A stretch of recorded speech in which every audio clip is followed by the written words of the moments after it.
नमस्कार दोस्तों, मेरे YouTube चैनल पे आप सभी का बहुत-बहुत स्वागत है। आप सभी अगर अपने खुद के मकान की इच्छा रखते हैं, खुद का घर चाहते हैं, तो खुद के घर के लिए हमें कार्तिक पूर्णिमा के अगले दिन, पड़वा के दिन, ये घर खुद का जो घर होता है या मकान अवश्य बनाना चाहिए। तो हमें मकान कैसे बनाना है, कब बनाना है, तो ये आप कार्तिक पूर्णिमा के अगले दिन, पड़वा के दिन सुबह से शाम तक कभी भी आप, अगर आप कार्तिक का स्नान कर रहे हैं तो हमें ये घर अवश्य बनाना चाहिए। तो सबसे पहले हमें गेहूं के आटे से, या फिर आप चाहे तो चावल से, या फिर गेहूं से, किसी भी अनाज से ये हमें मकान बनाना होता है। तो मकान आप अपने हिसाब से बना सकते हैं, या आप अपने पूजा स्थल पर भी बना सकते हैं। अगर आप देखिए मंदिर में भी जाकर, मंदिर में स्नान वगैरह पूजा करने जाते हैं, तो मंदिर में भी आप ये मकान बना सकते हैं।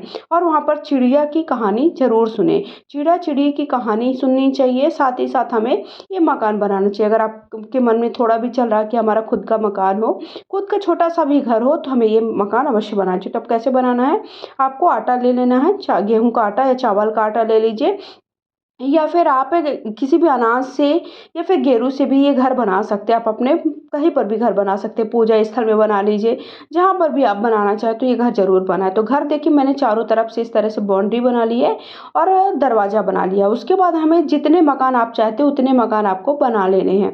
1, 2, 4 कमरे, जितने भी आप चाहते हैं कि आपके घर में उतने मकान हो, उतने आप घर ज़रूर बना लीजिए। तो मैंने 4 कमरे देखिए बना लिए। उसके बाद हमें चिड़ा और चिड़ी बनाना होता है। तो आप गेहूं के आटे से जैसे भी आपसे आकृति बने, थोड़ा देखिए मैंने आकृति देने का प्रयास किया है, तो इस तरह से हमें चिड़ा और चिड़ी बना लेना हो। तो दोनों को आप इस तरह से आपस में आसपास बैठा लीजिए।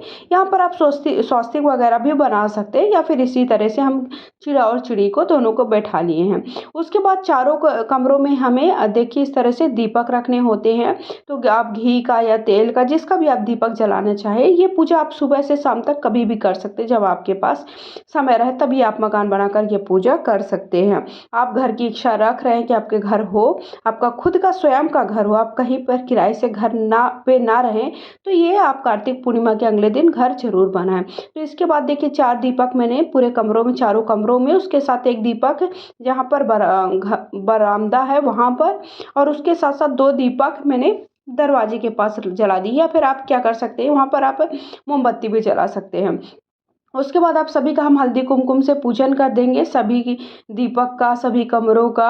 और हल्दी कुमकुम से पूजन करने से हमारा घर शुद्ध होता है। साथ ही चिड़ा चिड़ी की भी हम पूजा कर देंगे।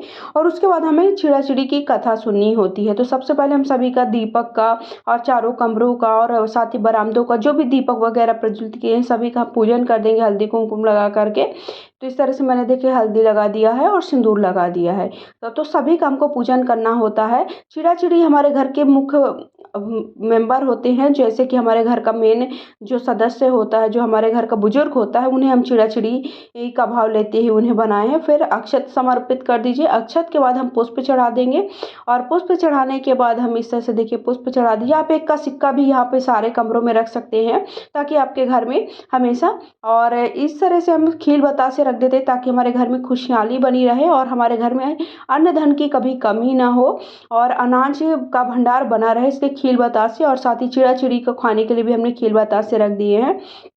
तो इस तरह से चारों कमरे में अच्छे से हमें खील रख देने हैं और बतासे रख दीजिए, ताकि चिड़ा चिड़ी जो हमारे हैं वो उनको खाने के लिए कुछ रहे। उसके साथ ही आज के दिन खिचड़ी का, अगर आप खिचड़ी बनाकर भी भोग लगा सकते हैं, खिचड़ी का भी भोग लगा सकते हैं। और यथासंभव जो भी हो दक्षिणा रख दीजिए। आप इसे किसी दान भी दे सकते हैं, या खुद भी आप घर पर प्रयोग में ला सकते हैं। तो इस तरह से हमें देखिए चिड़ा चिड़ी बनाना है और घर का मकान बनाना होता है। उसके बाद हाथ में हमें थोड़ा सा खील बतासे लेकर के चिड़ा चिड़ी की कहानी सुननी होती है। तो चलिए चिड़ी चिड़ी की कहानी सुना देते हैं। 4 चिड़िया कार्तिक नहाई, एक ने कपड़ों का दान किया, दूसरी ने मूंग भात, तीसरी ने फलों का, चौथे ने सोना चांदी का दान किया। कार्तिक स्नान पूरा होने पर चारों चिड़िया मर गई। उन चारों ने एक राजा के यहाँ 4 लड़कियों को के रूप में जन्म लिया। जिसने कपड़े दान किए थे वह नित्य नई नई साड़ी पहने, जिसने खाने का दान किया था वह नित्य नए नए तरह के पकवान खाते, जिसने फलों का दान किया वह नित्य नए तरह के पकवान और फल करने को मिला करता। जिसने आभूषण का दान किया था वो नित्य सुंदर सुंदर आभूषण ही मिलते, लेकिन जिसने दूसरी चीज नहीं मिलती थी वे बड़ी परेशान थी। वे पंडित के पास गई। पंडित बोला, तुम पिछले जन्म में चारों चिड़िया थी और तुम चारों कार्तिक नहाई, सो वाकई पुण्य के प्रभाव से तुमने राजा के यहाँ जन्म लिया। लेकिन तुमने, किसी ने कपड़ा, किसी ने सोना चांदी, किसी ने फल का दान, किसी ने खाने का दान, तुम्हें नित्य वही वस्तुएं मिल रही, इसलिए तो सब वस्तुओं का दान करना चाहिए। तो इस तरह से चिड़ा चिड़ी की कहानी संपन्न होती है। तो हम कार्तिक के महीने में जिन चीज़ों का दान करते हैं हमें मृत्यु के पश्चात उन्हीं चीज़ें प्राप्त होती हैं। तो अगर आप सभी को ये वीडियो, छोटा सा वीडियो पसंद आया तो प्लीज़ वीडियो को लाइक करिएगा। अगर आपके मन में खुद के घर की इच्छा है तो आप कार्तिक की पूर्णिमा के दिन, अगले दिन ये घर जरूर बनाइएगा। हर हर महादेव।